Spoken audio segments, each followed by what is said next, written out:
This is Umar for BoxNation. We're in New York City. I'm joined by promoter Ben Shalom.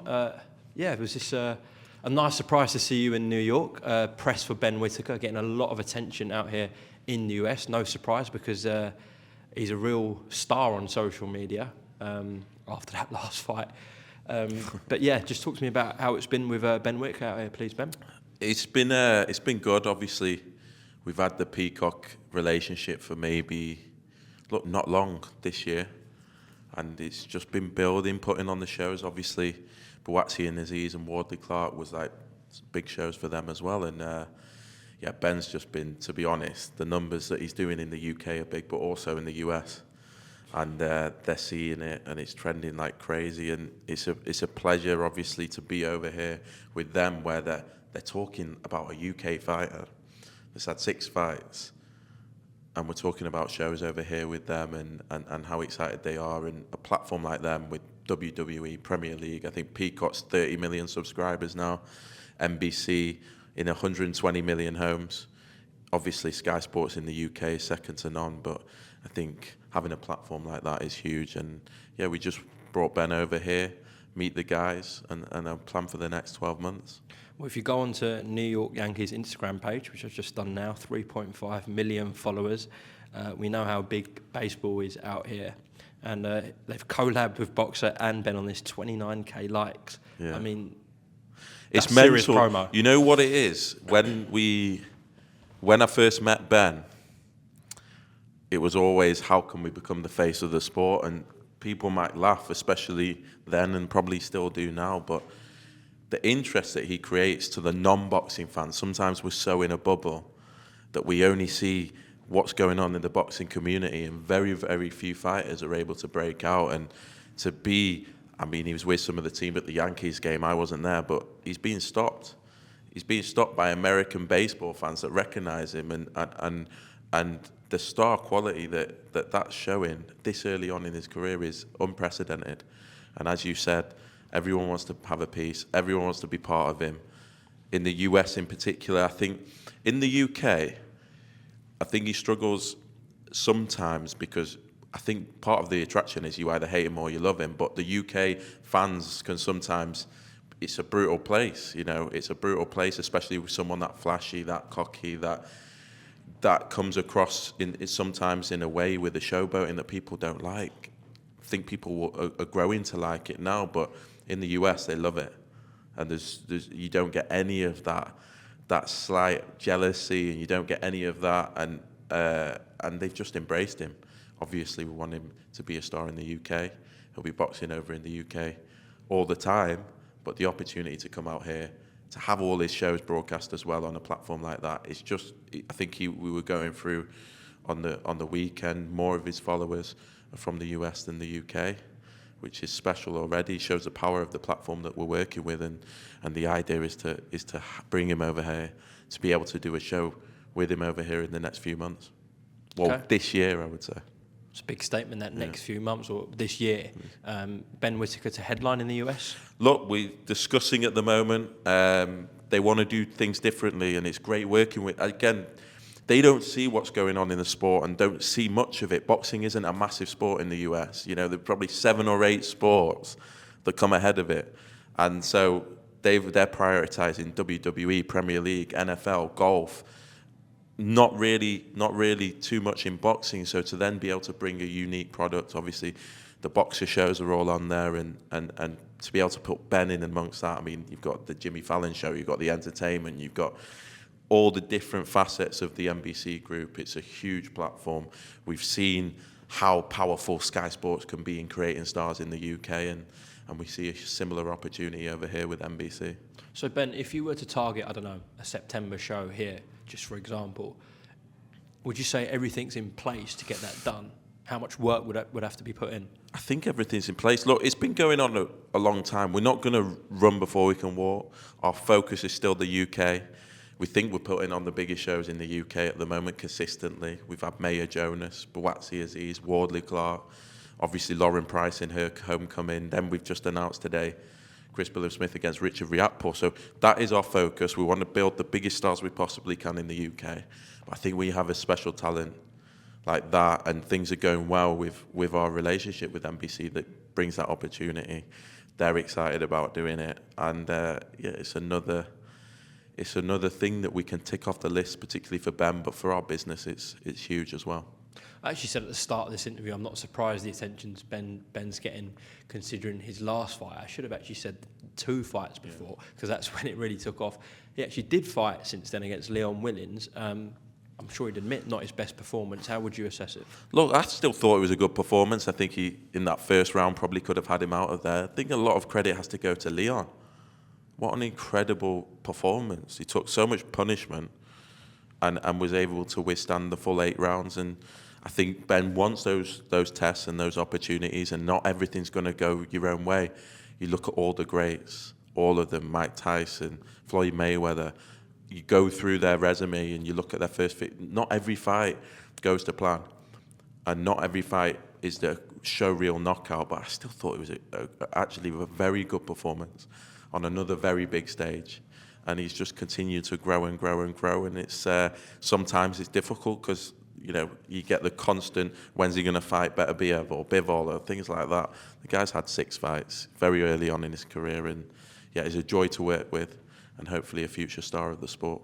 When's he going to fight Andy Clark? When's he going to? I think they saw each other at the amateur show last week. It's all fun and games, and look, he enjoys it. I think he wasn't happy at the time with the commentary, but he's good enough and big enough to, as you saw, stick it on Andy. And yeah, I think it was a bit of fun. Well, at least he said it to him and didn't hide it. Yeah, that's Ben. I think he creates controversy. I mean, when you've got commentators arguing about how they see things and arguing about whether it's disrespectful or whether it's not, the talking points just going through the roof. And I think it's early days in his career, but from a trending point of view, from a numbers point of view, it's unprecedented. It's unprecedented for any UK fighter to have this level of interest in the US after only fighting in the UK on a handful of fights. Obviously, it was a frustrating first year. He was carrying a few injuries. He's come back. He's fitter than ever. He's boxed 3 times, December, February, March. We'll be announcing another fight for him this week, and then key is activity. And he can go right to the very top. So just to confirm, his next fight will be in the UK? Yes. Okay. On that point of the commentary regarding Andy Clark, etc., the post was taken down from Ben. But, talking about controversial figures like Ben, Sonny Edwards is outspoken, let's say, and he took to social media after the Leon Willins fight and said, you've got your own commentators. I know Andy Clark's independent, he works for Sky, but he's not related to Boxer. He's just giving his opinion as an independent commentator. But Ben is a Sky Boxer fighter, and you've got Andy Clark talking about Ben's style and saying it's disrespectful. And Sonny said that he was essentially saying he shouldn't be talked about like that on his own promotion. And then Ben did quote that tweet and regarding potentially going to Matchroom one day. How would you sort of respond to that, Ben? I think he creates talking points. He came out of the ring, seen some of the comments, and he reacts. But that's what he's like. I mean, I think I spoke to him a couple of days ago. He said it got people talking, and that is what Ben Whittaker does. That's what he'll do. It's very early stages in our relationship, and to do what we've achieved already together is incredible. I think we're out here now planning the future. I think we've got a star on our hands, but yeah, he's committed to boxer. We've got a long-term deal with him, and it's exciting. And sometimes you get worried when other promoters don't want your fighters. I think he's someone that's attracting a huge amount of attention and doing really well. But it's still early days, and I think he's switched on enough to know he needs to focus on his boxing. The numbers will take care of himself, and he wants to become a world champion and a unified world champion, and that's the focus. But yeah, obviously a very good relationship, and one that will continue. But I'm sure, as all the greats do, he will create talking points, and he'll do things that are controversial. He'll do things, he's not doing it on purpose, he's being himself, and those will create talking points throughout his career. This won't be the first time we're talking about something that he said or something that he's tweeted. And sometimes it's great to work with greats. You know, you look across all different sports, and the greats are always the ones that are, you know, sometimes go overboard, sometimes are a little crazy, and he's certainly that. And Well, look at Ryan Garcia. But a huge talent, exactly. And I think, look, we were talking about Ryan, and he's someone that Ben, you know, really sort of, you know, really likes because he's himself. You don't see many characters like that in boxing. Everyone's trying to be the alpha male and the macho man and a certain stereotype. And then you've got a kid just completely being himself. Obviously, at times, he's doing stuff that people are scratching their head at, but it's refreshing to see in the sport in many ways. And I think Ben Whittaker is definitely built like that. And yeah, he'll continue to make headlines. We definitely need characters like Ryan Garcia and Ben Whittaker in this sport, so I'm all for it. Let's talk about the 15th of June, a fantastic main event announced for Selhurst Park. As you said, you've had a really good run in the UK so far this year, and that continues this summer. Just talk to me about doing that rematch with Riakporhe and Willem Smith at Stadium, Ben. Yeah, mental. I think Richard Riakporhe was like our first signing. I joked about him about a world title at Selhurst Park. So to actually be here and deliver it, incredible. He's worked incredibly hard, been very, very patient. Chris Smith equally achieved phenomenal things, if not more, well, definitely more. 4 fights in Bournemouth, become world champion, defended it once. Bournemouth had an issue with the pitch. This summer, the best option is Selhurst Park, South London. I have to say thank you to Steve Parrish and the guys there because they really got behind this event. It's a huge night. I think coming off the back of Buatsi, Aziz and Wardley Clark as well, this is something that is even bigger. This is for world titles. This is a rematch between, you know, Chris against the only guy to ever beat him. And it's a fight that we're really proud to be involved in, really proud to be promoting. A huge British summer showdown, a big undercard to announce this week as well. And yeah, I think that is the event this summer in the UK. I think it's going to do extremely well. As the champion and A-side in Chris Smith, obviously you talked about why you can't go to Bournemouth, but was he understanding about going to Richard's home at Selhurst Park? Look, I think obviously, you know, it's not the ideal place for Chris Smith, but South London is a good spot for having those travelling fans coming up from Bournemouth. We expect over 10,000 to be coming up for this event. 10,000 from Bournemouth? We do. I mean, this is a guy that could have sold the Vitality out twice over. This is a world champion that has just developed this phenomenal fan base, and we expect a huge army of travelling support. As I say, South London, easy to get to. There'll be a huge amount of Palace fans there as well. And it's what British boxing needs, and Chris Smith deserves a whole lot of credit. He always takes the big fights. I remember when he signed with us on a 6 weeks' notice, he was fighting Isaac Chamberlain. He then took on Lawrence Okoli. You know, he never shies away. This is his biggest, toughest test to date, and he's going to Selhurst Park to do it. Right, just a couple of other things to get through, Ben. What's gone on with Adam Azim and Harlem Eubank? That fight's happening. Going on? Yeah. We're just going to announce it, you know, once everything is in place in terms of venues, but that fight is happening. And it's another huge British fight, another big domestic fight, and a huge platform for Adam. Of course, when we were talking about the Dalton Smith stuff, I don't want to just go over all ground, but we'll just say you made reference to his age. Dalton's 27, Harlem's 31, so explain that. Look, it's to do with, I would want to catch, and I've said it before, Adam Azim's 21, he's young in his career. Dalton Smith would want to fight Adam Azim at 21 years old, not 23 years old. That's the point we were trying to make. And look, I think anyone in boxing can see why Adam's team has decided that this is the best option, and I still think it's a 50-50 fight. I still think Harlem Eubank, who has just improved phenomenally over the past few fights and has become 17-0, and he's 30 years old, and this is his bug moment as well. So, yeah, another huge domestic night. Okay.